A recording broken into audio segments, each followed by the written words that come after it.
Hello everyone.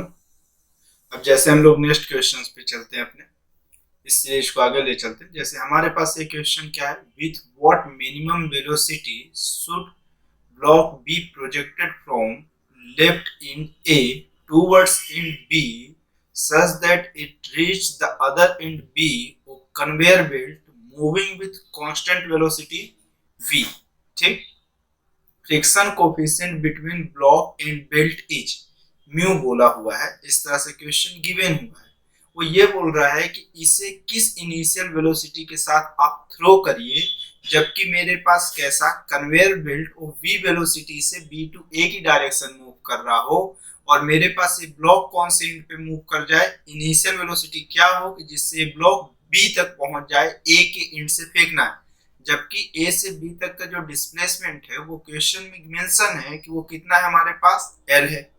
तो अब ये पूछा हुआ है, मतलब अगर यहाँ से फ्रिक्शन ऑफ फोर्सेस है तो आपको हमेशा मालूम है कि friction of force relative motion का क्या करता है, अपोज करता है। और दूसरी बात, अगर मैं ये चीज कहूं कि मेरे पास v नोट की वेलोसिटी हमेशा ग्रेटर देन ऑफ होगी v से, तभी ये ऑब्जेक्ट इस एंड तक पहुंच पाएगा, अदरवाइज वो नहीं पहुंच पाएगा। क्योंकि अगर कन्वेयर बेल्ट की स्पीड इस ऑब्जेक्ट के प्रोजेक्टाइल से ज्यादा हो गया तो रिलेटिव वेलोसिटी में ये ऑब्जेक्ट पीछे जाता हुआ दिखेगा। ठीक है, अगर बेल्ट को मैं विथ रिस्पेक्ट टू मतलब ब्लॉक को विथ रिस्पेक्ट टू बेल्ट देखूं तो ये पीछे जाता हुआ इस डायरेक्शन में दिखेगा। ठीक, तो अगर मुझे यहां पर चाहिए तो सबसे पहले v नोट की वैल्यू, मुझे v नोट की वैल्यू ग्रेटर देन ऑफ कितनी होनी चाहिए, v होनी चाहिए। ठीक है, पहली चीज।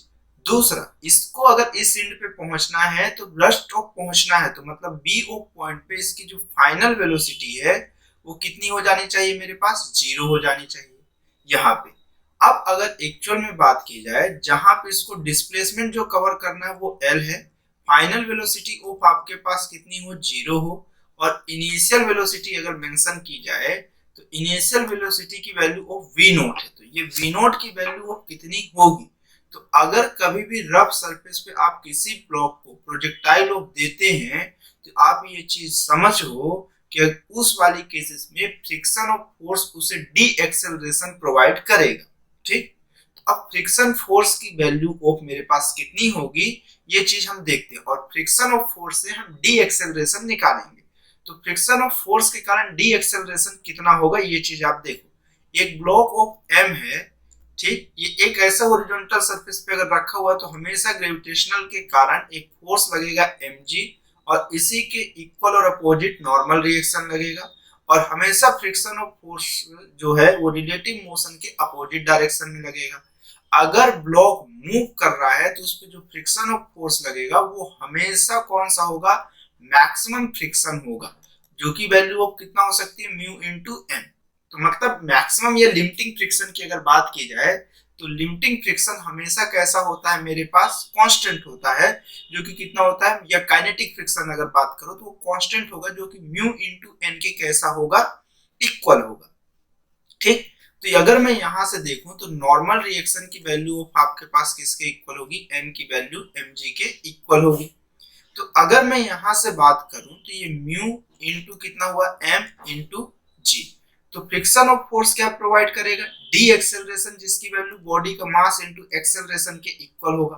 मास और मास कैंसिल आउट हो जाएगा तो acceleration is equal to mu into G होगा, और फ्रिक्शन ऑफ फोर्स जो एक्सेलरेशन प्रोवाइड करता है वो वेलोसिटी के अपोजिट डायरेक्शन में अगर कोई फोर्स अप्लाई हो रहा है तो हमेशा डी एक्सेलरेशन फोर्स ही प्रोवाइड करेगा। ठीक है, तो अगर ये चीज है तो आप ये समझो कि मुझे इनिशियल वेलोसिटी है, फाइनल वेलोसिटी है, और कौन सा है मेरे पास, और मेरे पास क्या चीज है, एक्सेलरेशन है। एक्सेलरेशन की वैल्यू म्यू इनटू जी है। क्वेश्चन में वो यही पूछा है कि इस वी नॉट की वैल्यू मिनिमम कितनी होनी चाहिए।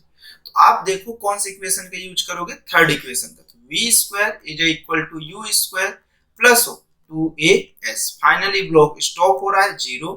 इनिशियल वेलोसिटी का कंपोनेंट ऑफ के फॉर्मेट में दिया है वी नॉट, इसका स्क्वायर प्लस 2 एक्सेलरेशन की value mu into g into कितना, डिस्प्लेसमेंट। बट ये एक्सेलरेशन नहीं है, डी एक्सेलरेशन है।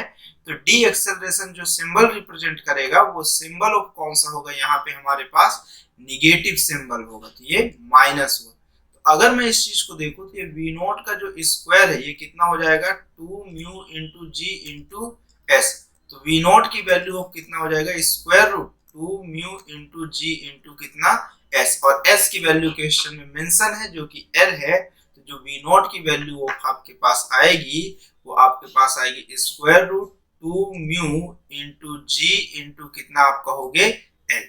ये आपके पास कौन सा है इनिशियल ऑफ वेलोसिटी, जिस वेलोसिटी से इसे क्या किया जाए मतलब मिनिमम वेलोसिटी से इसे थ्रो किया जाए जिससे ये बी इंड तक इजीली पहुंच जाए। मतलब ऑप्शन नंबर ऑफ कौन सा हो गया आपके पास बी नंबर का ऑप्शन क्या है करेक्ट है। ठीक है, अब इसके बाद नेक्स्ट क्वेश्चन पे चलते हैं हम लोग। तो नेक्स्ट क्वेश्चन क्या कहता है ये चीज देखते हैं। नेक्स्ट क्वेश्चन क्या बोल रहा है कि एक बॉक्स है, a box A is lying on the horizontal floor. एक बॉक्स है जो हॉरिजॉन्टल सरफेस पे रखा हुआ है of the component sorry of the compartment of A train. A box A is lying on the horizontal floor of the compartment of a train running along horizontal rails from left to right. At the time t, it deaccelerate.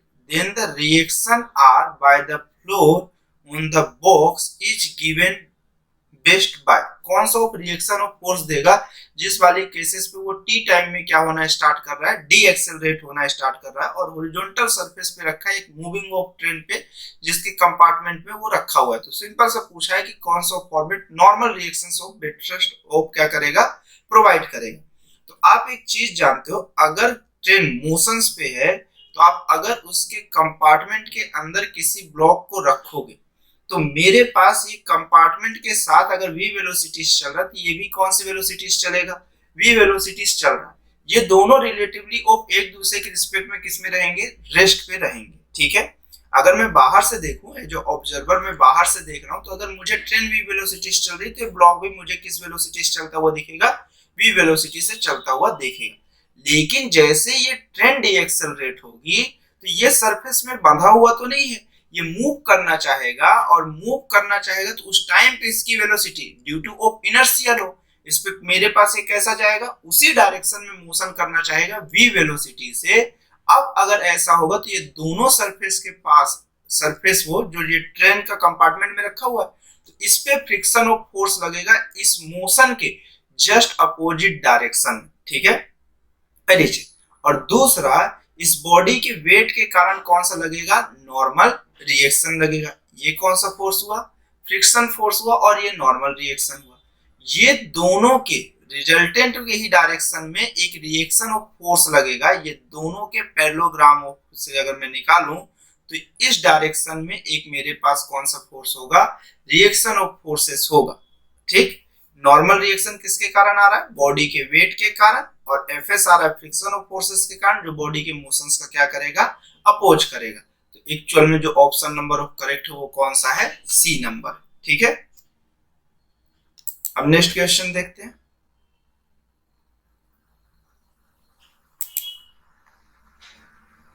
Next question क्या बोल रहा है A block of mass small m lying on rough horizontal plane is acted upon by horizontal force P and another force Q is inclined at an angle theta to the vertical.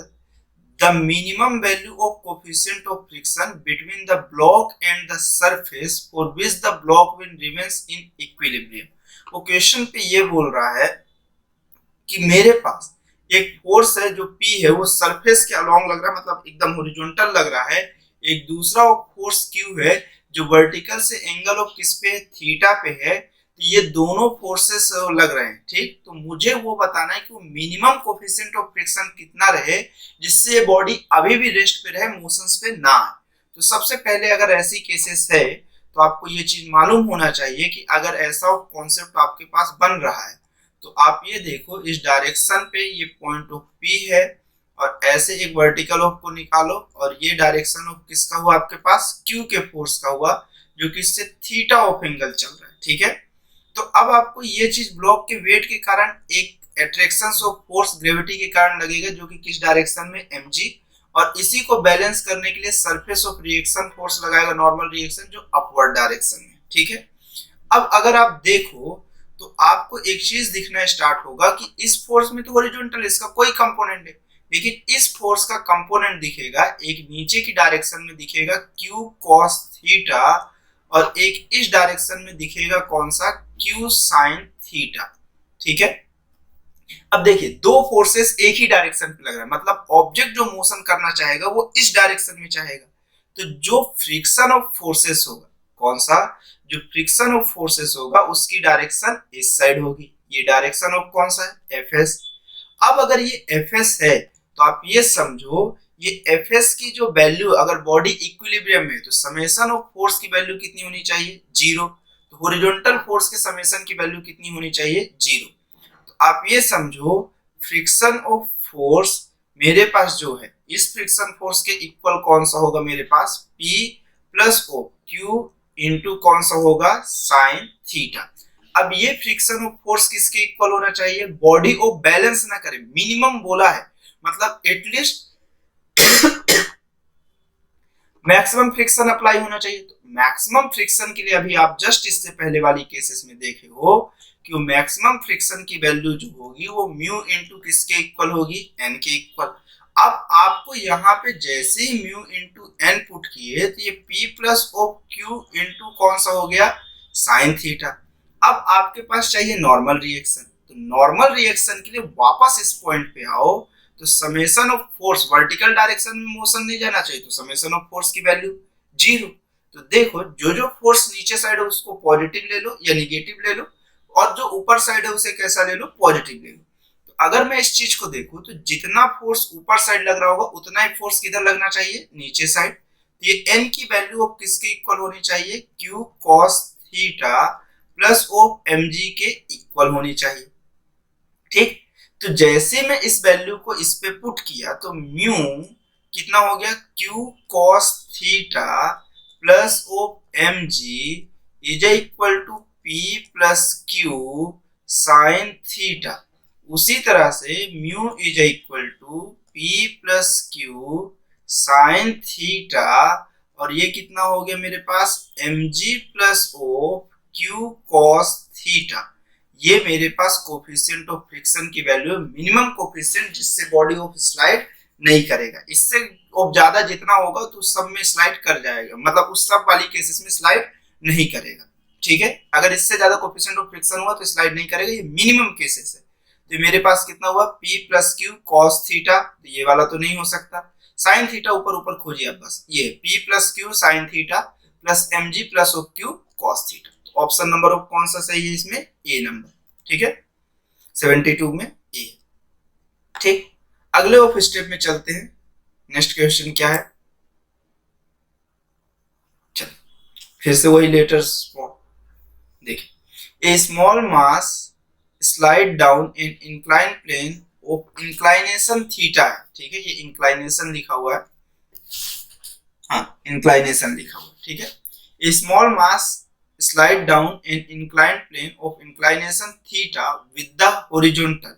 Horizontal के साथ एक plane है, inclined plane, जो कि कितने के angle पे है, थीटा ऑफ डिग्री पे इंक्लाइंड है, with horizontal. The coefficient of friction, यहाँ पे कोफिशिएंट ऑफ फ्रिक्शन की वैल्यू कितना है, mu is equal to mu naught into x है। मतलब कोफिशिएंट ऑफ फ्रिक्शन की वैल्यू जैसे जैसे डिस्प्लेसमेंट बढ़ते जाएगा उस तरह से इंक्रीज होती जाएगी। Where x is the distance through which the mass slide down and mu naught a constant, then the distance covered by the mass before it stop। तो क्वेश्चन ये पूछ रहा है कि एक स्मॉल ऑफ m स्टॉप होने से पहले कितनी ऑफ डिस्टेंस को क्या करेगा, ट्रेवल करेगा। ठीक है, तो सबसे पहली ऑफ चीज अगर ये पूछ रहा है कि कितना ऑफ डिस्टेंस ट्रेवल करेगा, तो एक्चुअल में आपके पास ये चीज समझो कि बॉडी ऑफ मेरे पास अगर इस तरह से है तो एक ऑफ फोर्स लग रहा होगा ग्रेविटी के कारण mg sin थीटा इधर। एक्चुअल में हमेशा ग्रेविटेशनल फोर्स हमेशा टुवर्ड्स ऑफ अर्थ सेंटर होता है, तो इसके दो कंपोनेंट निकल जाते हैं। एक मेरे पास एक कौन सा होता है, mg cos थीटा, और एक कौन सा होता है, mg sin थीटा।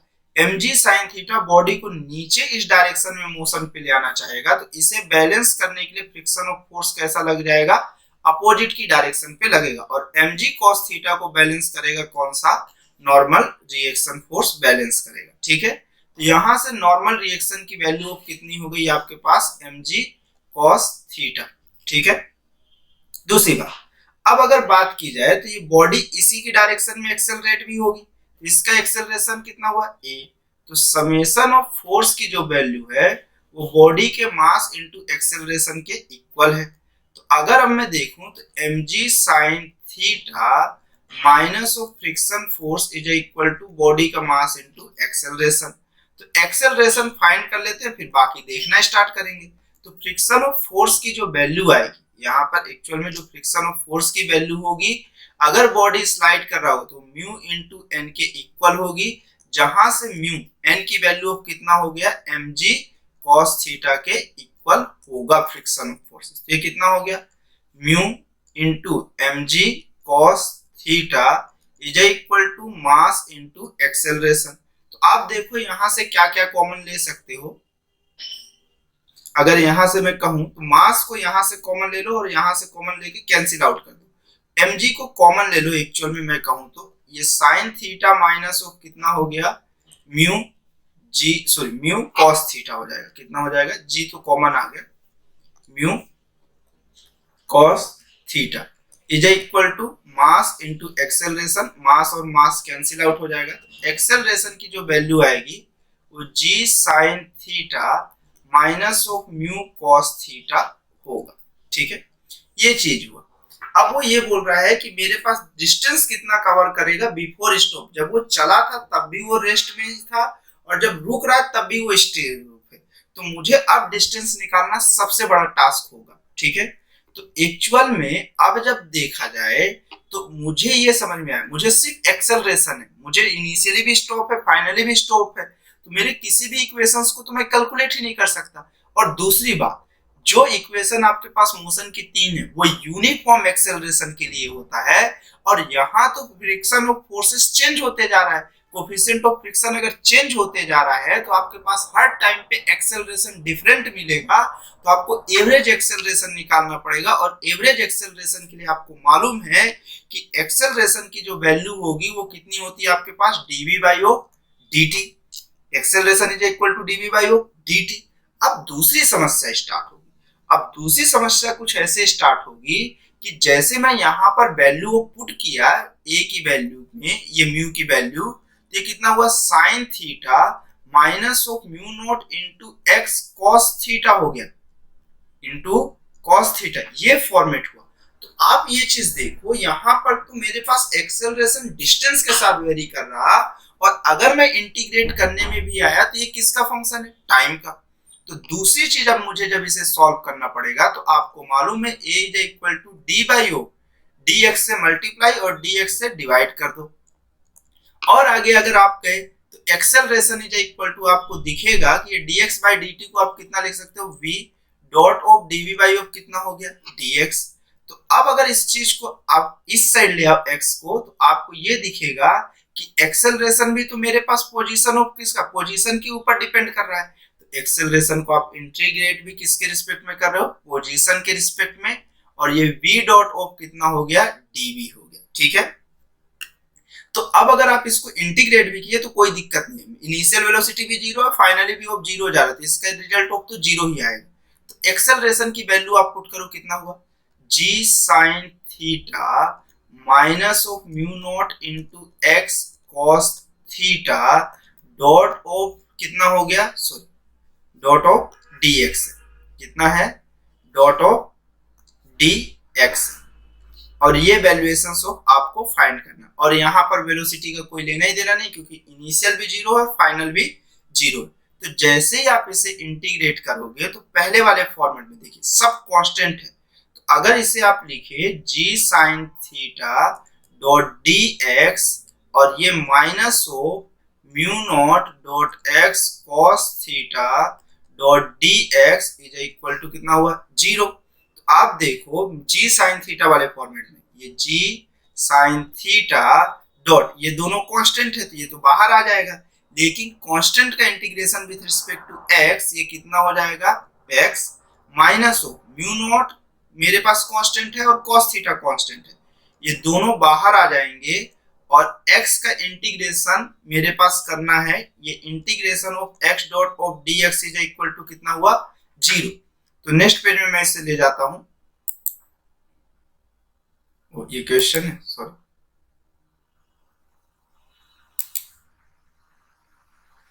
जैसे यहाँ पे ठीक हमारे पास क्या आया g sine theta dot of x minus of mu cos theta integration of x dot dx is equal to कितना था 0।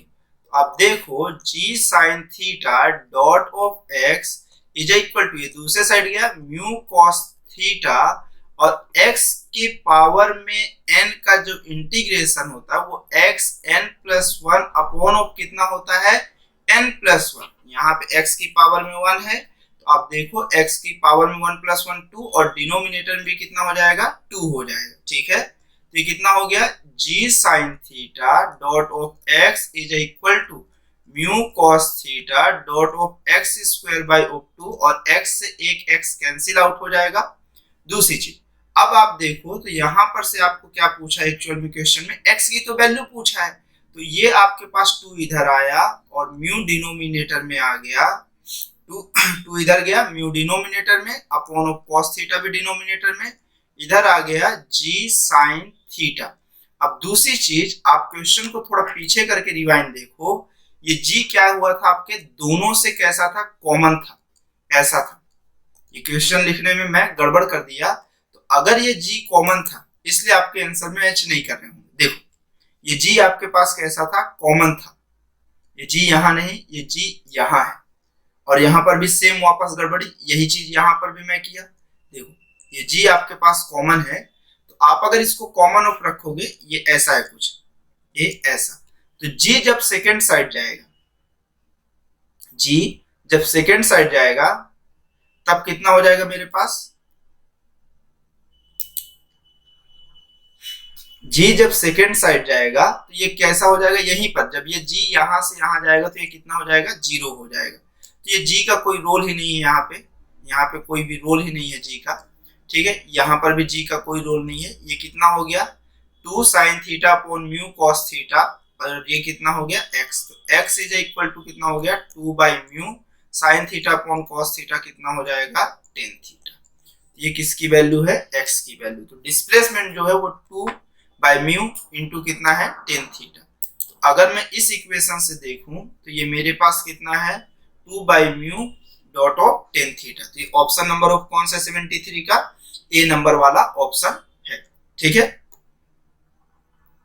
उसके बाद चलते हैं नेक्स्ट में 74 में देखते हैं। ठीक है, in the above equation the speed of the mass when travel half the maximum distance. अब वो ये बोल रहा है कि जो पुराना क्वेश्चन था ये कॉमन डाटा टाइप का है, वही चीज है। ये बोल रहा है कि in the above equation the speed of the mass, क्या बोल रहा है speed of the mass when travel half the maximum distance, जो वो मैक्सिमम डिस्टेंस ट्रेवल किया है उसकी अगर हाफ ऑफ डिस्टेंस को वो क्या करे, in the above equation the speed of the mass when travel half the maximum distance, जो भी मैक्सिमम डिस्टेंस थी उसका हाफ ऑफ डिस्टेंस को मेरे पास जब वो ट्रेवल कर रहा है तो उसकी स्पीड कितनी होगी ये चीज बताना है। मतलब जो अभी आप क्वेश्चन लिखे थे, मैं इससे पहले वाले आपको क्वेश्चन ही दिखा देता हूं, ये इक्वेशन का आप वापस यूज करो इस इक्वेशन का। ठीक है, वो ये बोल रहा है कि अगर पुराना जो इक्वेशन आप देखे हो उसी इक्वेशन पे अगर आप जो ये चीज लिखे हो कि मेरे पास कैसा है बॉडी जो है कौन सा है, जो बॉडी है वो जब हाफ ऑफ डिस्टेंस को ट्रेवल करेगा तब उसकी स्पीड कितनी होगी। तो देखो आपके पास एक्सेलरेशन की वैल्यू वहां पे कितनी थी g और कितना था इधर sign theta minus of mu cos theta रहा होगा। ठीक है, ऐसा ही कुछ रहा होना चाहिए। ठीक है, सॉरी म्यू नॉट, हाँ म्यू ही रहा होगा। म्यू की वैल्यू ऑफ किसके इक्वल थी, म्यू नॉट इंटू एक्स के इक्वल थी। तो जहां से आपके पास आया a is equal to g sine theta और ये minus of mu naught dot of x dot of कौन सा हुआ cos थीटा। अब मुझे फिर से वही वेलोसिटी निकालना है, तो आपको ये चीज मालूम है, अब डायरेक्टली मालूम है dv बाई ऑफ dt होता है। आपको पोजीशन के रिस्पेक्ट में निकालना है तो मतलब ये dv बाई ऑफ कितना हो गया dx dot dx by of कितना हो गया dt। मतलब वेलोसिटी, पोजीशन और एक्सेलरेशन में जब आपको रिलेशन दिखाना हो और टाइम से इंडिपेंडेंट ऑफ फंक्शन चाहिए तो v dot dv by of कितना होगा dx। फिर से आप वही वैल्यू ऑफ करिए, यहां से कितना हो गया आपके पास dx a dot of dx is equal to v dot of कितना हो गया dv और ये कितना हो गया इंटीग्रेशन। तो अब एक्सेलरेशन की जो वैल्यू होगी वो कितनी होगी आपके पास g ब्रैकेट में sin theta minus of mu cos theta और ये मेरे पास कितना हो गया dx। अब मेरे पास हाफ डिस्टेंस बोला है तो एक इनिशियल वेलोसिटी 0 थी और एक फाइनल वेलोसिटी, लेकिन अब फाइनल वेलोसिटी की वैल्यू कुछ ना कुछ तो होगी, ठीक। तो अब जैसे ये हुआ तो म्यू नॉट इंटू एक्स में डायरेक्टली लिख देता हूं यहाँ पे। तो अब देखिए, अब जैसे ये g है, ये g तो कांस्टेंट है तो इसको बाहर ही रहने देते हैं और ये मैं इसको अंदर लेके चला कौन सा integration of sine theta dot of dx minus of integration of mu naught dot x cos theta dot of कौन सा हो गया आपके पास dx और ये ब्रैकेट क्लोज और इसका इंटीग्रेशन कितना होगा जस्ट इससे पहले फॉर्मूला बताया हम vx की पावर में n का, तो v की पावर में 1 है मतलब v स्क्वायर बाई ऑफ 2 और ये 0 से लेके कहां तक जाएगा v तक जाएगा। तो उसके बाद अगर देखा जाए तो मेरे पास क्या होगा यहां पर से देखिए, तो ये कितना हुआ g और इंटीग्रेशन ऑफ साइन थीटा बोला है, कौन सा है इंटीग्रेशन ऑफ साइन थीटा, तो ये कितना हो जाएगा मेरे पास माइनस ऑफ कॉस थीटा, ठीक है। अच्छा, लेकिन तब होता जब ये x है और ये कौन सा ये थीटा है, ये कैसे माइनस कॉस थीटा हो जाएगा, यहाँ पे sine theta as a behave करेगा कांस्टेंट और साइन थीटा बाहर आ जाएगा और कांस्टेंट का इंटीग्रेशन ऑफ x होगा, ठीक है, माइनस ऑफ म्यू नॉट कैसा है कांस्टेंट है, cos थीटा भी यहाँ पे कांस्टेंट है, इंक्लाइंड सरफेस का एंगल नहीं चेंजेस हो रहा है तो sin थीटा और cos थीटा कैसे चेंज होगा, सिर्फ फ्रिक्शन ऑफ फोर्सेस चेंजेस हो रहा है। तो x का इंटीग्रेशन कितना होगा x स्क्वायर बाय 2 और ये कितना हुआ v स्क्वायर बाय 2। तो अगले ऑफ स्टेप में आप देखिए यहाँ पर से g, अब आपके पास x की वैल्यू तो है नहीं, लेकिन आप पिछले क्वेश्चन पे देखो तो x की value 2 by of mu naught into कितना था टेन थीटा आया था, ये पोजीशन की वैल्यू है तो वैल्यू आप पुट कर सकते हैं sine theta into 2 by of mu और ये कौन सा हुआ sign theta upon cos theta हुआ, ठीक है। लेकिन एक सेकंड क्वेश्चंस पे आपके ये बोला है कि in the above equation speed of the mass when travel half the maximum distance, मतलब इस डिस्टेंस का कौन सा पोर्शन चाहिए हाफ पोर्शन चाहिए, तो x बाई ऑफ कितना चाहिए 2 चाहिए, ऐसा फॉर्मेट वो बोल रहा है। तो ये डिस्टेंस ऑफ x तक नहीं जाएगा, अब ये डिस्टेंस ऑफ जो यहाँ पर आप हर बार 0 से लेके x तक ऑफ लिख रहे हो तो एक्चुअल में 0 से लेके x बाई 2 तक जाएगा, ये 0 से लेके कहां तक जाएगा x बाई 2 तक जाएगा और ये 2 से ये 2 क्या हो चुका होगा कैंसिल आउट हो जाएगा। तो आपके पास x बाई 2 की जो वैल्यू एक्चुअल में आएगी वो टेन थीटा बाई ऑफ कौन सा है म्यू है। तो अब देखो आप जो यहाँ पर अपर लिमिट माइनस ऑफ कौन सा कॉन्सेप्ट करोगे लोअर लिमिट, सॉरी लोअर, हाँ upper limit minus lower limit, ये x बाई ऑफ कौन सा हुआ 2। तो अब जब आप यहाँ पे इसको सॉल्व करोगे तो आपको ये चीज दिखेगा कि मेरे पास यहाँ पे कितना हो जाएगा x by 2 minus of mu naught into कौन सा हुआ cos थीटा और ये अपॉन में 2 इधर आया, ये हो गया x स्क्वायर बाई ऑफ 2, मतलब x बाई 2 का whole square x square by 4 और ये मेरे पास कितना हुआ v स्क्वायर बाय 2।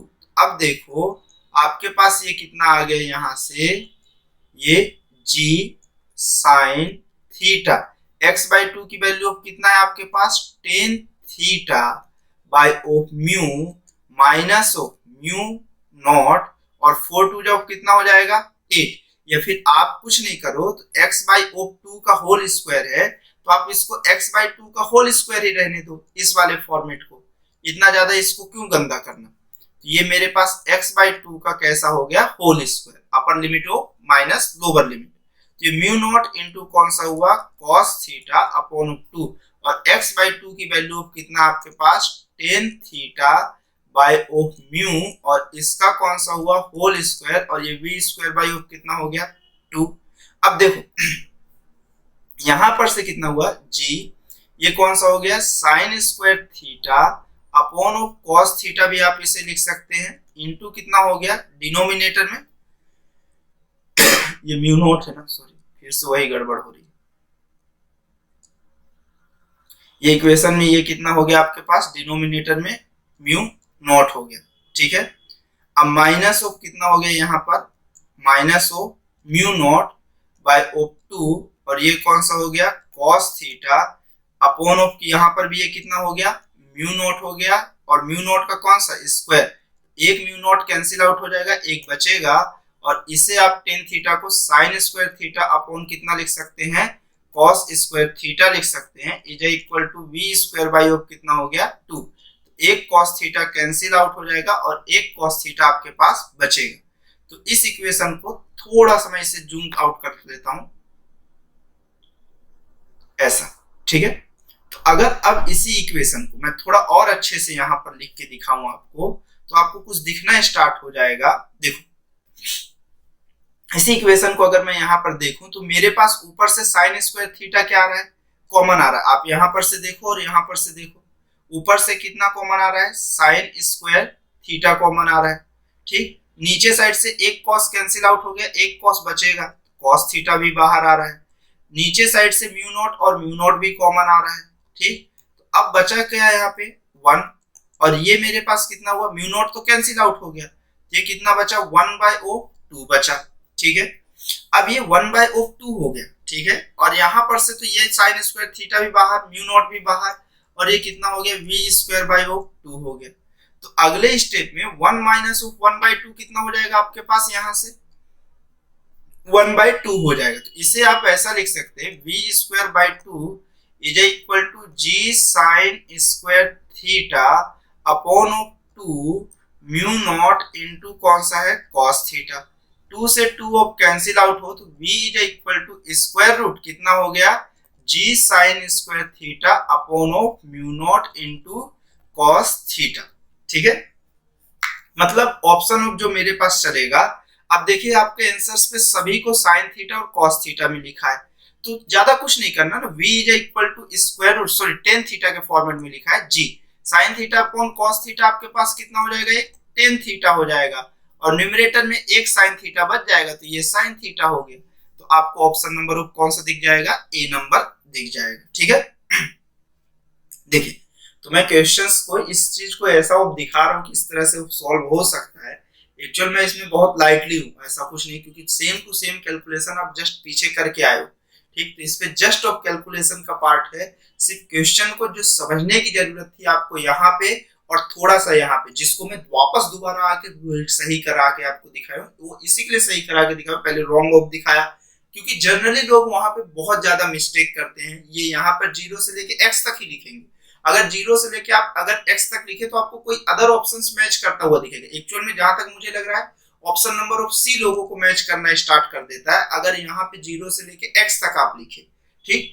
इसलिए मैं उस पे हिंट ऑफ ज्यादा दोबारा आके रॉन्ग ऑफ फॉर्मेट में दिखाया है ताकि आप वो नोटिस करो कि अच्छा यहाँ पे रॉन्ग हुआ है और एक स्पेशल ऑफ फॉर्मेट यहाँ पे होता है, ठीक है।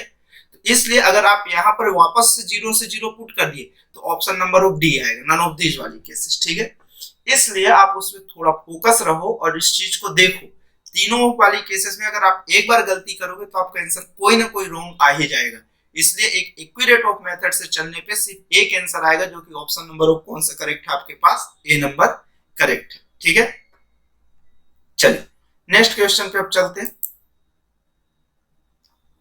नेक्स्ट क्वेश्चन क्या बोलता है कि मेरे पास for the equilibrium of body on a inclined plane of inclination कितना है 45 degree the coefficient of static friction will be.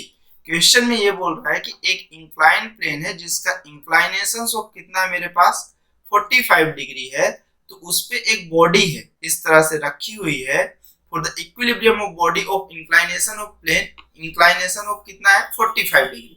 तो the coefficient of static friction will be, तो कोफिशिएंट ऑफ स्टैटिक फ्रिक्शन की वैल्यू कितनी होगी greater than 1 less than 1 0 या less than of 0 वाला format. तो देखिए कभी भी इंक्लाइन प्लेन पे अगर आप रखे हो तो आपके पास एक ग्रेविटेशनल फोर्स लगेगा mg टुवर्ड्स अर्थ सेंटर, ये थीटा और ये थीटा ऑफ सेम होगा, ये हो जाएगा mg cos थीटा। तो थीटा की वैल्यू ऑफ कितना है 45 डिग्री, आप ले लो incline plane of inclination 45 degree. इधर में जो वैल्यूएशन है वो कितना हो जाएगा mg sin 45 डिग्री। इसे बैलेंस करने के लिए इसके जस्ट अपोजिट डायरेक्शन में फ्रिक्शन ऑफ फोर्स और mg cos 45 को बैलेंस करने के लिए नॉर्मल रिएक्शन। तो नॉर्मल रिएक्शन की वैल्यू हो जाएगी mg cos 45 डिग्री।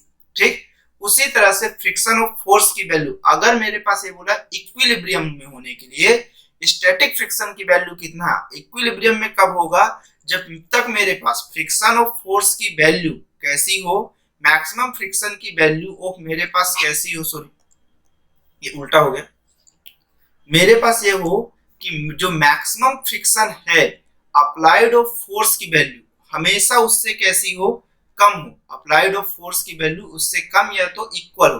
तो मैं मैक्सिमम के केसेस में देखूं तो F की वैल्यू ऑफ मेरे पास किसके इक्वल हो जानी चाहिए, Fs मैक्स के इक्वल हो जानी चाहिए। F की वैल्यू ऑफ यहाँ पे कौन सा है mg sin 45 डिग्री, और इसी के इक्वल हो जाना चाहिए फ्रिक्शन ऑफ फोर्सेस जिसकी वैल्यू ऑफ म्यू इनटू कितना है n। तो ये कितना हो गया mg sin 45 डिग्री, और ये कोफिशिएंट ऑफ फ्रिक्शन म्यू, और ये कितना हो गया mg cos 45 degree. m cancel, g और g कैंसिल। ठीक है, तो कोफिशिएंट ऑफ फ्रिक्शन की वैल्यू ये sin 45 ऑफ डिग्री इधर आएगा और ये cos ऑफ 45 डिग्री हो गया। ठीक है, अब ये चीज हुई। तो इक्विलिब्रियम की केस के हिसाब से आपका मैक्सिमम फ्रिक्शन की वैल्यू हमेशा कैसा, अप्लाइड ऑफ फोर्स से कैसी होनी चाहिए, ज्यादा होनी चाहिए। तो ये ग्रेटर देन या तो इक्वल होना चाहिए, ऐसा ही ये ग्रेटर देन और इक्वल टू होना चाहिए, तो एकदम ग्रेटर देन और इक्वल टू होना चाहिए। तो sin 45 अपॉन cos 45 की वैल्यू 1 होगी, मतलब कोफिशिएंट ऑफ फ्रिक्शन की value of more than of कितना होना चाहिए, 1 होना चाहिए। ठीक, तो ऑप्शन नंबर ऑफ कौन सा करेक्ट है, ए नंबर करेक्ट। उसके बाद नेक्स्ट क्वेश्चन, नेक्स्ट क्वेश्चन क्या बोल रहा है, a body is moving down along incline plane of slope 37 degree, the coefficient of friction between the body and plane vary as mu is equal to 0.3 into x। फिर से वापस coefficient of friction मेरे पास distance के साथ vary कर रहा है, where x is the distance travel down the plane, the body will have maximum speed। तो body की maximum speed कब होगी, ये चीज क्वेश्चन में पूछ रहा है। ठीक है,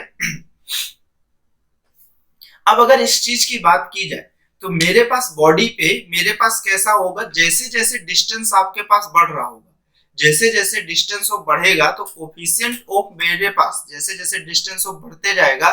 तो एक्चुअल में क्वेश्चन में हो क्या रहा है कि सबसे पहले तो आप ये देखो कि मेरे पास एक इंक्लाइन प्लेन है, कौन सा प्लेन है, एक इंक्लाइन प्लेन है जिसका इंक्लाइनेशन ऑफ थीटा की वैल्यू ऑफ कितना डिग्री है, 37 डिग्री है।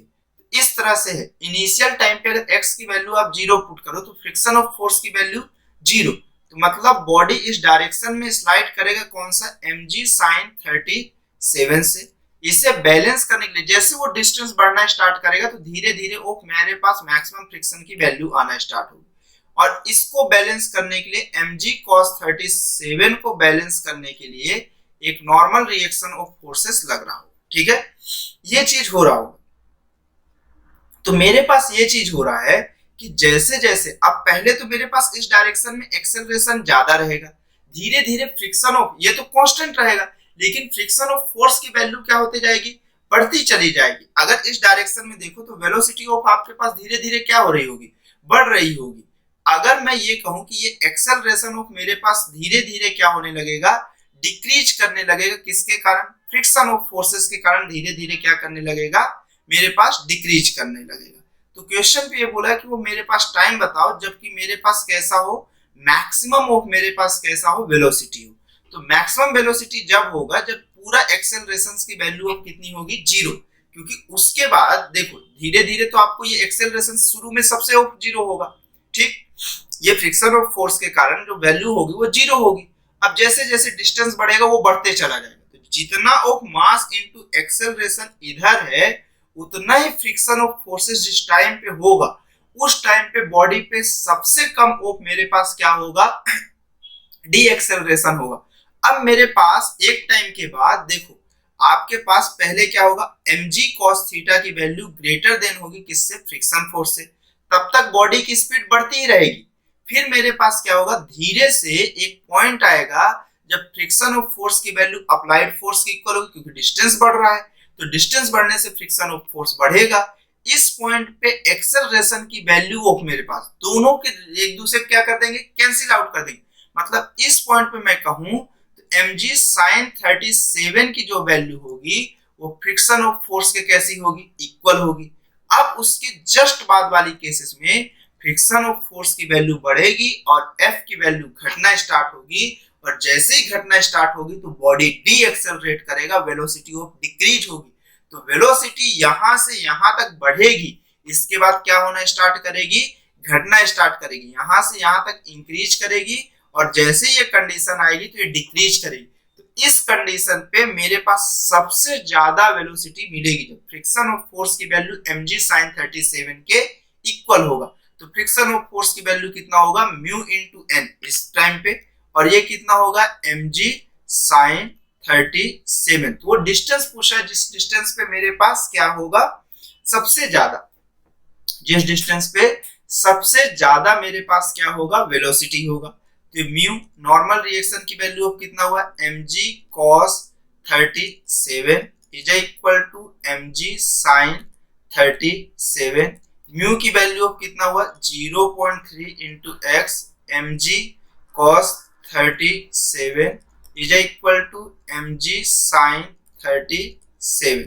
ठीक, mg और mg क्या हो गया, कैंसिल आउट हो गया। अब x की तो वैल्यू पूछा है, sin 37 अपॉन ऑफ cos 37 और 0.3 ऑफ डिनोमिनेटर में आ गया। अब अगर इस चीज की बात की जाए तो मेरे पास ये sin 37 अपॉन cos 37 को हम कितना लिखते हैं, tan 37, और ये हो गया 1 बाय ऑफ 0.3। तो अगर आपके पास कभी ये 53 लिखा हुआ है तो ये आपके पास 5 हो गया, ये 3 हो गया, और ये 37 हो गया तो ये 4 हो गया। इस तरह से होता है, आपको ये एंगल याद रखना पड़ेगा, एक्चुअल वैल्यूएशन यही है। ठीक, तो 37 के मेरे पास कितना हो गया, अब ये परपेंडिकुलर हो गया, ये बेस हो गया, तो ये कितना हो गया, x की वैल्यू 37 में 3/4 इंटू 1 बाय ऑफ 0.3। ठीक है, ये वैल्यूएशन ऑफ आएगी।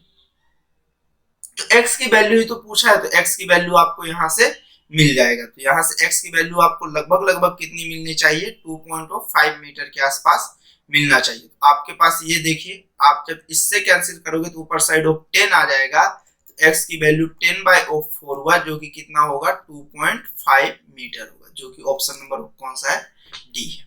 ठीक है, आई होप ये समझ में आया होगा। उसके बाद नेक्स्ट क्वेश्चन पे चलते हैं। नेक्स्ट क्वेश्चन क्या बोल रहा है, एक ब्लॉक बी है, एक ब्लॉक कौन सा बी है, जिसका मास कितना है 100 kg, rest on rough surface of friction coefficient कितना, म्यू इज इक्वल टू 1/3।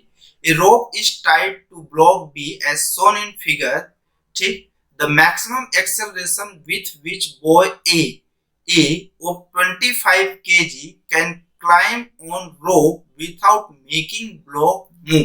तो ये बोल रहा है कि मैक्सिमम कितने एक्सेलरेशन से जा सकता है जिससे ये रोप क्या ना करे, मेरे पास ये ब्लॉक मूव ना करे। तो सबसे पहली केसेस, कभी भी ऐसे अगर आपके पास केस आती है तो आपको देखो ये एंगल ऑफ कितना डिग्री यहां से बना रहा है, 37 डिग्री बना रहा है। ठीक है, अब इस ब्लॉक का ऑफ वेट है कितना आपके पास, 100 kg है।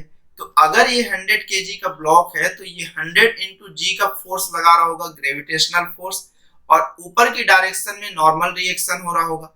अब इसको बैलेंस करने के लिए एक फ्रिक्शन ऑफ फोर्स की वैल्यू आएगा, तो वो मैक्सिमम एक्सेलरेशन बोल रहा है, मतलब फ्रिक्शन ऑफ फोर्स अपने कौन से पॉइंट पे पहुंच जाए, मैक्सिमम ऑफ पॉइंट पे पहुंच जाए। तो मतलब ये म्यू इनटू किसके इक्वल हो जाए, एन के इक्वल हो जाए। एक्चुअल में ये जो फोर्स है इसके दो कंपोनेंट दिखेंगे, एक कंपोनेंट इस डायरेक्शन में जिसकी वैल्यू होगी t cos 37, और इस डायरेक्शन में होगा t sin 37। ठीक, इसी को बैलेंस करता हुआ ये लड़का ऑफ ए हो जिसका वेट 25 है, ये 25 जी का फोर्स किधर लगा रहा होगा, नीचे की डायरेक्शन पे, और मेरे पास इतना ही इस पे जितना टेंशन ये होगा, इसी स्ट्रिंग के अलोंग ऐसा टेंशन ऑफ आता चला जाएगा या नहीं आता जाएगा, ये कौन सा हुआ टेंशन। अब ये बॉडी ऊपर जाना चाहिए तो ये मैक्सिमम ऑफ एक्सेलरेशन की वैल्यू कितनी होगी, ऐसा क्वेश्चन पे है। तो सबसे पहले तो मुझे ये टास्क मिला है कि ये टेंशन ऑफ फोर्स की वैल्यू होगी कितनी, ठीक है। तो देखिए एक्चुअल में t cos 37 की जो वैल्यू है वो फ्रिक्शन ऑफ फोर्स के इक्वल होगी। दूसरा अगर मैं बात करूं तो ये मेरे पास हॉरिजॉन्टल फोर्स है, उसी तरह से n plus of t sin 37 की जो वैल्यू है वो किसके इक्वल होगी, 1000 के इक्वल होगी। 100 इंटू जी मतलब कितना हो गया, 1000 हो गया। अब अगर मैं यहां से कहूं तो टेंशन ऑफ फोर्स की वैल्यू के हिसाब से मेरे पास अगर यहाँ नॉर्मल रिएक्शन की वैल्यू देखूं तो कितना हुआ, 1000 माइनस ऑफ टी साइन 37 हो गया। इसकी वैल्यू को आप इक्वेशन नंबर ऑफ फर्स्ट में पुट करना, ठीक है। देखो तो t cos 37 is equal to mu into N की वैल्यू ऑफ कितना हो गया, 1000 माइनस ऑफ टी साइन 37, ठीक।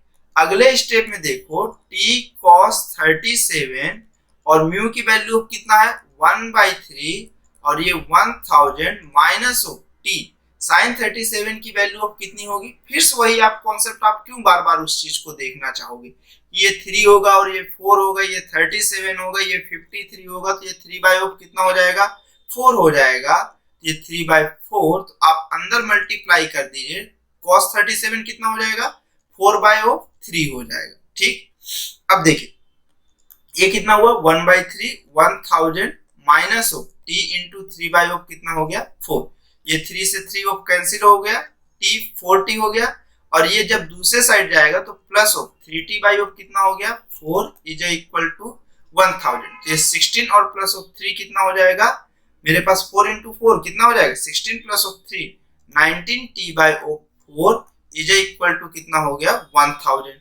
तो अब अगर इस चीज की बात की जाए तो अब यहां से आपको समझ में आना स्टार्ट होगा कि कुछ ना कुछ तो ठीक ठाक चल रहा है, लेकिन उतना भी ठीक ठाक नहीं चल रहा है, ठीक है। क्यों, क्योंकि दो चीज की गड़बड़ है। आप अच्छे से देखो तो एक छोटी सी मिस्टेक आप यहां पर अपने देख रहे हैं, ये cos 37 और sin 37 की वैल्यू पुट करने में, कौन सा, इस फॉर्मेट में। तो इतनी हड़बड़ी आपको नहीं मचानी है, आपको थोड़ा धीरे धीरे सॉल्व करना है, नहीं तो आंसर जहां आना चाहिए वहां पे गड़बड़ होगा, ठीक है। आप देखो cos 37 की वैल्यू कितना होगा, cos मतलब मेरे पास क्या होता है बेस अपॉन हाइपोटेनस, मतलब 4/ऑफ कितना हो जाएगा आपके पास 5 हो जाएगा। ये म्यू की वैल्यू 1/3 हो जाएगी, 1000 माइनस ऑफ t साइन की वैल्यू हो जाएगी आपके पास 3/5। जब आप इसे सॉल्व करो तो t इंटू 4/5 ये हो गया 1000/3 और ये इधर गया तो माइनस ऑफ कितना हो गया, ये वाला t/5 हो गया, कितना हो गया t/5 हो गया, ठीक है। अब जैसे ही आप इसे सॉल्व करोगे तो आपको तो टेंशन ही चाहिए, तो अगर टेंशन चाहिए तो ये 40/5 plus of t/5 is equal to 1000/3। तो आप देखो ये 5t/5 हुआ, मतलब t की वैल्यू ऑफ आपके पास 1000/5 कितना हो गया 3 हो गया। अब आपका सॉल्यूशन इजीली आएगा। तो ये बोला है कि ये मैक्सिमम एक्सेलरेशन की वैल्यू कितनी होगी, इसी एक्सेलरेशन की वैल्यू को क्या कर रहा है पूछ रहा है। तो आप ये देखो तो समेशन ऑफ फोर्स की वैल्यू बालक का जो अपना लड़का है उसका मास इनटू एक्सेलरेशन के इक्वल होना चाहिए। तो ऊपर की डायरेक्शन में जा रहा है तो tension minus of 25 into g is equal to 25 into कितना हुआ a। टेंशन की वैल्यू है 1000/3 minus of 25 into g is equal to 25 into कितना हो गया a। अब जैसे ही 25 इधर आएगा तो 1000/3 into 25 minus of g is equal to a और ये इससे कैंसिल आउट हो गया तो 40। तो मेरे पास कितना हो गया 40/3 minus of g is equal to a। अब यहां से आपको ये समझने की जरूरत है कि इसकी वैल्यूएशन होगी कितनी, ठीक है। तो तो एक्चुअल में अगर आप यहाँ पर वैल्यू ऑफ पुट करके देखिए, नेक्स्ट ऑफ पेज पे चलता हूँ, मेरे पास कितना है 40/3 minus G is equal to A है। तो अगर आप देखिए 40/3 minus G is equal to A है, तो जी की जब वैल्यू आप पुट करोगे तो वो 10 हो गया, ए हो गया, तो ये मेरे पास 40 माइनस 30/3 इज इक्वल टू ए हो गया।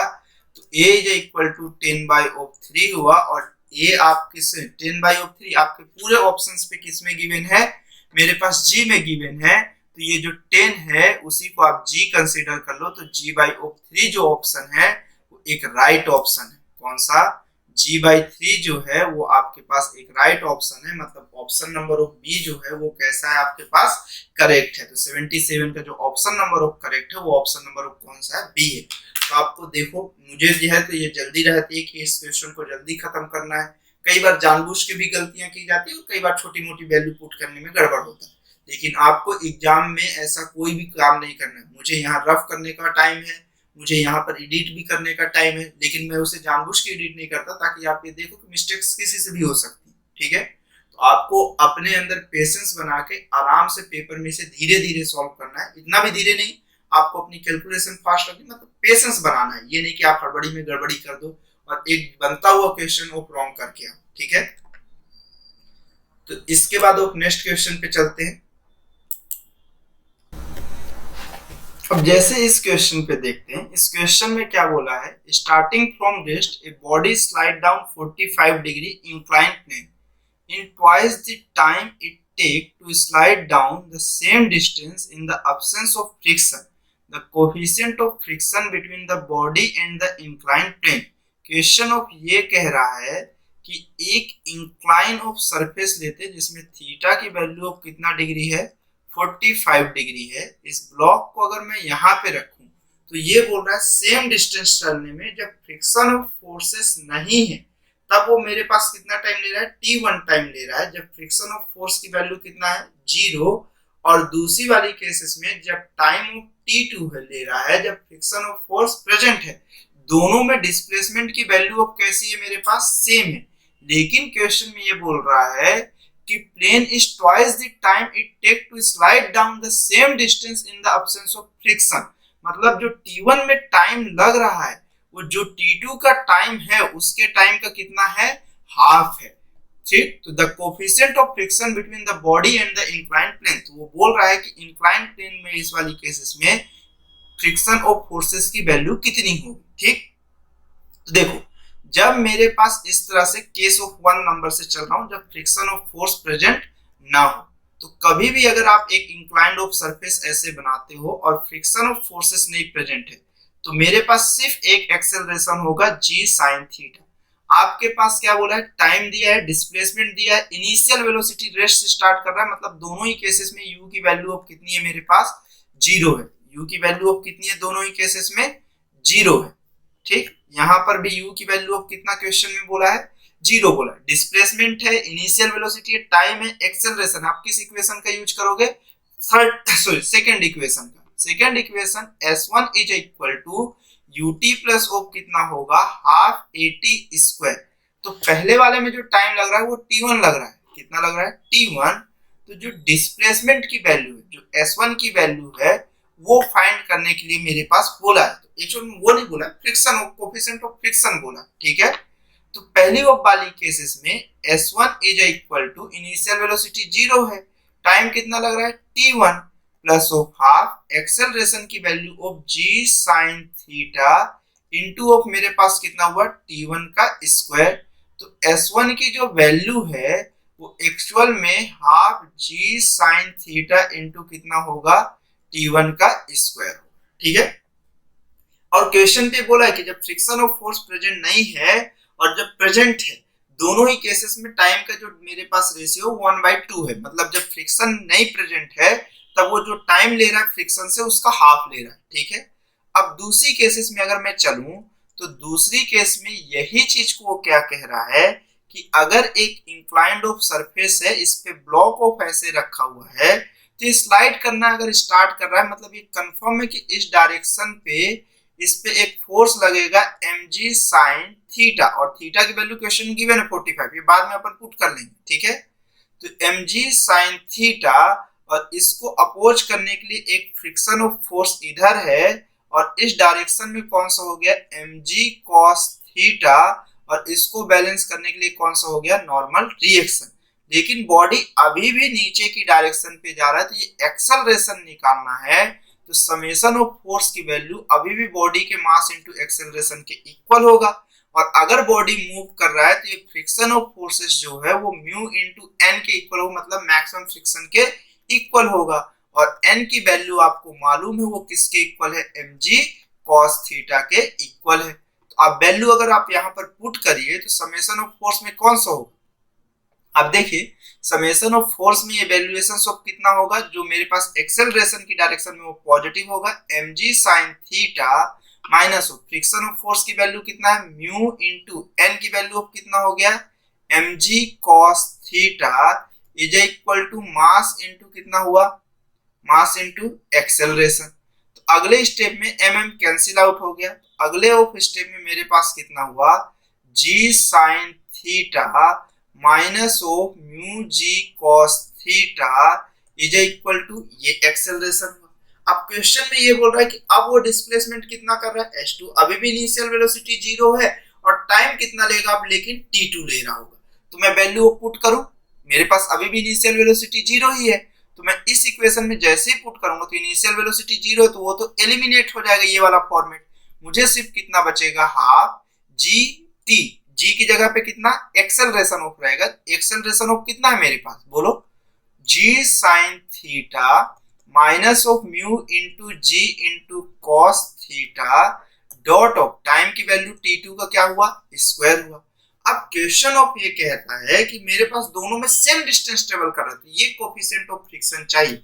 अगर दोनों में सेम डिस्टेंस ट्रेवल कर रहा है तो आप ये समझने की कोशिश करो कि S1 की जो वैल्यू है वो S2 के इक्वल है। तो S1 की वैल्यू अब कितनी आई है आपके पास half g sine theta into T1 का स्क्वायर, और जो S2 की वैल्यू आएगी वो half g sine theta minus of mu g cos theta into कितना है T2 का स्क्वायर है। तो पहले तो हाफ हाफ कैंसिल और जी जी भी कॉमन लेके आप कैंसिल आउट कर सकते हो, तो साइन थीटा इंटू T1 का स्क्वायर इज इक्वल टू कितना हो गया, जी मेरे पास कैंसिल आउट हो चुका है कॉमन लेके, ठीक। ये कितना हुआ आपके पास sine theta minus of mu into cos theta, और ये कितना हुआ आपके पास ये T2 का स्क्वायर हुआ। अब आपके पास क्वेश्चन में है कि जो T1 में टाइम ले रहा है वो T2 का कितना है हाफ है, तो यहाँ पर आप वैल्यू पुट कर दो ना, क्या दिक्कत है, ये T2 बाई ऑफ 2 का क्या हो जाएगा होल स्क्वायर, और ये कितना हो गया sign theta minus of mu into cos theta, और ये T2 का स्क्वायर हुआ, देखो T2 का स्क्वायर और T2 का स्क्वायर कैंसिल आउट हो जाएगा, तो ये अपॉन में सिर्फ 2 बचेगा। तो साइन थीटा की वैल्यू अब कितना है 45 डिग्री, क्वेश्चन में मेंशन था, ठीक।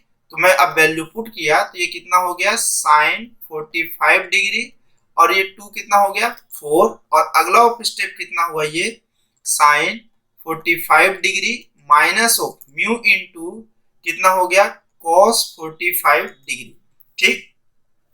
अगले स्टेप में आप वैल्यू पुट करिए, साइन 45 मतलब 1 बाई स्क्वायर रूट 2 इंटू कितना हुआ 4, साइन 45 फिर से 1 by of square root 2 minus of कितना हो गया ये आपके पास म्यू, और cos 45 को 1 by of square root 2, 1 by square root 2 1 by 2 square root 2 common निकल के कैंसिल आउट हो जाएगा, तो 1 by 4 is equal to 1 minus of mu हुआ। तो अगर म्यू की ही तो वैल्यू पूछा है तो 1 माइनस ऑफ 1 बाई ऑफ 4 मतलब 4 माइनस 1 कितना हो जाएगा 3 बाई 4, यही कोफिशिएंट ऑफ फ्रिक्शन की आपके पास क्या होगी वैल्यू होगी। तो म्यू की वैल्यू ऑफ कितनी आ रही है क्वेश्चंस के हिसाब से 3 बाई 4 आ रहा है, जो कि ऑप्शन नंबर ऑफ कौन सा करेक्ट है। अगर 3 बाई 4 की बात की जाए तो 3 बाई 4 को आप 0.75 लिख सकते हो, तो ऑप्शन नंबर ऑफ कौन सा करेक्ट है ए करेक्ट है, ठीक है। जैसे यहाँ पे आप म्यू को कितना लिख सकते हो, ये जो 3 बाई 4 आया है आप इसी को डिवाइड करके देखो 0.75 के आसपास आ रहा है, ठीक है। तो option number of A correct है, ठीक है। अब नेक्स्ट क्वेश्चन पे हम लोग चलते हैं। नेक्स्ट क्वेश्चन क्या बोल रहा है? A block of mass 5 kg and surface area 2 meter square. एक ब्लॉक का मास है 5 kg और उसकी सरफेस एरिया 2 मीटर स्क्वायर है। Just begin to slide down in incline plane when the angle of inclination कितना है? 30 डिग्री है। ठीक। Keeping mass same, keeping mass same, the surface area of the block double. अच्छा, mass को same रखा है और सरफेस एरिया क्या कर दिया है? डबल कर दिया है। The angle eight which this start sliding down. तो एक चीज आपको मालूम है कि फ्रिक्शन ऑफ फोर्स बॉडी के कांटेक्ट ऑफ सरफेस की एरिया पे डिफाइन नहीं करता है, उसके मास इनटू ग्रेविटेशनल एक्सेलरेशन पे डिफाइन करता है। तो मास तो अभी भी 5 kg, सरफेस एरिया बढ़ा देने से क्या होता है? अभी भी एंगल ऑफ इंक्लाइनेशन उसका कितना डिग्री होगा? 30 डिग्री। मतलब ऑप्शन में कोई भी चेंजेस नहीं आएगा। ऑप्शन नंबर ऑफ कौन सा करेक्ट होगा? ए नंबर करेक्ट होगा।